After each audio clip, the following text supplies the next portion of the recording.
Hello everyone, welcome to my channel Hanu creations. ఈరోజు నేను butter chicken రెసిపీని మీతో షేర్ చేసుకోబోతున్నాను. మీరు కూడా ఈ రెసిపీని ట్రై చేసి ఎలా ఉందో నాకు కమెంట్ సెక్షన్లో షేర్ చేయండి. ఇక లేట్ చేయకుండా మనం ప్రొసీజర్లోకి వెళ్ళిపోదాం. ఇక్కడ నేను 1 kg చికెన్ తీసుకున్నాను. బోన్లెస్ చికెన్ అయినా తీసుకోవచ్చు. తర్వాత అందులో 1 టేబుల్ స్పూన్ పసుపు, 1 tablespoon ginger garlic paste, 2 table పెరుగు, 1/2 టేబుల్ స్పూన్ సాల్ట్ యాడ్ చేసుకొని బాగా కలుపుకోండి. బాగా కలుపుకున్న తర్వాత 2 hours ఫ్రిడ్జ్లో పెట్టుకొని మ్యారినేట్ చేసుకోండి.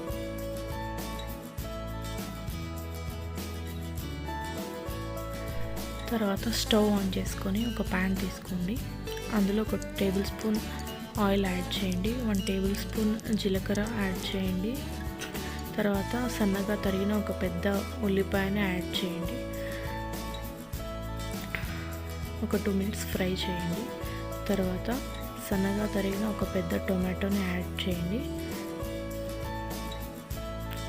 దీన్ని 2 minutes ఫ్రై చేసుకోండి. తర్వాత కొద్దిగా సాల్ట్ యాడ్ చేయండి. తర్వాత మూత పెట్టుకొని ఒక 1 minute బాగా వేగనివ్వండి.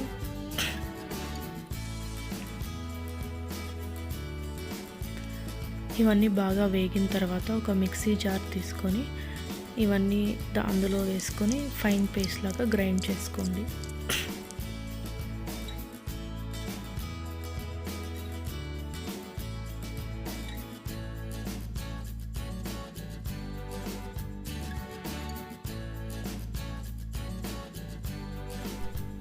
ఇంకొక ప్యాన్ తీసుకొని అందులో బటర్ యాడ్ చేసుకోండి.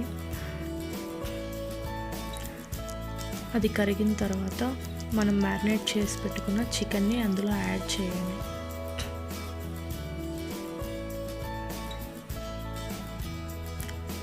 చికెన్ యాడ్ చేసుకున్న తర్వాత మూత పెట్టి అందులో వాటర్ ఎవాపరేట్ అయ్యేంత వరకు కుక్ చేసుకొని పక్కన పెట్టుకోండి.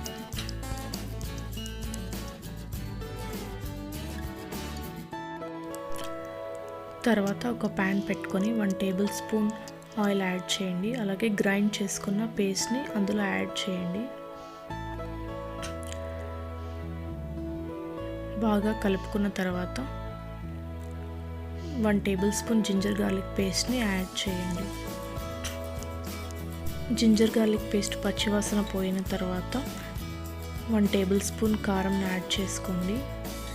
తర్వాత 1/2 టేబుల్ స్పూన్ ధనియాల పొడి యాడ్ చేసుకోండి.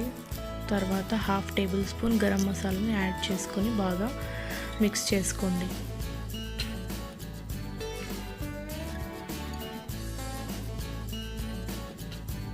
ఇవన్నీ బాగా ఫ్రై అయిన తర్వాత కొద్దిగా వాటర్ని యాడ్ చేసుకోండి. తర్వాత కొద్దిగా కొరియాండర్ లీవ్స్ని యాడ్ చేసుకోండి. తర్వాత మనం ఫ్రై చేసి పెట్టుకున్న చికెన్ని అందులో యాడ్ చేసుకోండి.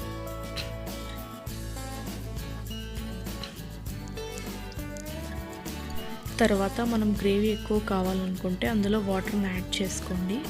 మూత పెట్టుకొని ఒక 10 minutes మీడియం ఫ్లేమ్లో బాయిల్ చేయండి.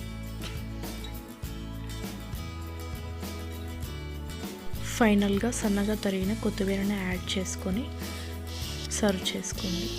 మీరు కూడా ఈ రెసిపీని తప్పకుండా ట్రై చేసి ఎలా ఉందో కమెంట్ సెక్షన్లో షేర్ చేసుకోండి. Thank you for watching my video.